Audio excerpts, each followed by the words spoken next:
Innallaha yudnil mu'min fayadha'u 'alaihi kanafahu wa yasturuh. Sesungguhnya Allah tabaraka wa taala akan mendekatkan seorang mukmin ini pada saat hari berhisab. Wa jaa'a rabbuka wal malaku saffan saffa. Dan Rabbmu datang, malaikat sudah berbaris-baris. Pada hari itu dipanggil satu persatu untuk dihisab oleh Allah.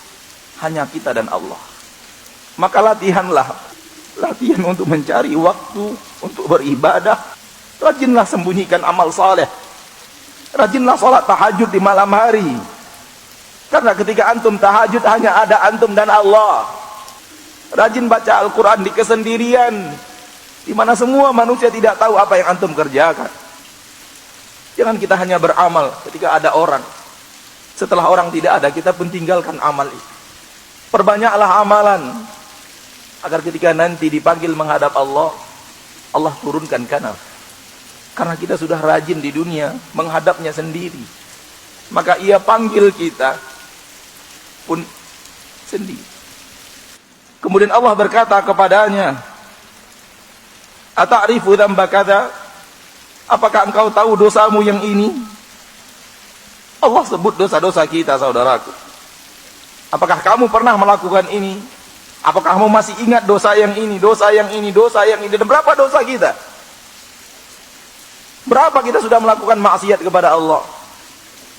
Fayaqul, ketika itu dia, seorang mukmin mengatakan, "Na'am, ay Rabbi, benar wahai Rabbku." Hatta idza qarrarahu bi dzunubihi,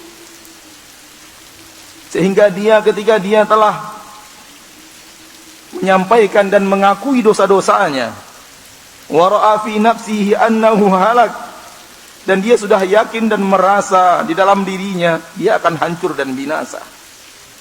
Kenapa? Karena terlalu banyak dosa yang Allah sebutkan kepadanya. Allah berkata, "Satartuha 'alaika fid dunya." Aku telah menutup dosa-dosamu itu dari pandangan manusia di dunia,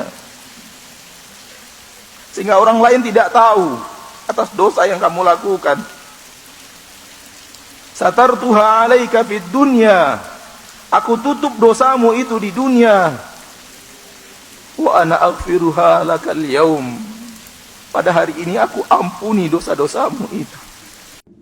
Ya akhi, antum berbuat maksiat, kita berbuat maksiat, dan orang tidak tahu bukan karena kita pandai menyimpannya, namun murni karena Allah menutupnya. Kalau Allah membukanya dengan sekejap mata, Allah bisa lakukan apapun untuk membuka aib kita. Namun Allah pengasih dan penyayang, yang menyayangi kita dengan menutup aib-aib kita. Maka jangan pernah merasa menjadi manusia suci. Jujurlah kepada diri antum dan jujurlah kepada Allah apa yang telah antum lakukan. Karenanya di akhirat kelak, orang yang selalu menghadap Allah di kesendirian dan minta ampun, minta maaf kepada Rabbnya, mereka lah yang akan mendapatkan apa yang dikatakan Rasulullah SAW dalam hadis yang sahih dari Imam Bukhari dan Muslim ini. Allah panggil menghadap, Allah turunkan penutup, hanya dia dan Rabbnya. Nabi melanjutkan, "Wa ammal kafir." Adapun orang kafir, wal munafiqun, dan orang-orang munafik, fayaqulul ashhad, berkata saksi-saksi, mereka tidak diturunkan penutup, dikata saksi-saksi, haula'il ladzina kadzabu ala rabbihim, mereka orang-orang yang telah mendustakan Rabb mereka. Ala la'natullahi 'alal zalimin, ketahuilah bahwa laknat Allah untuk orang-orang yang zalim. Kalau kita yang mengalami, naudzubillahi min dzalik, maka lakukanlah di dunia sebelum saatnya kita ingin melakukan namun tidak ada kesempatan untuk melakukannya.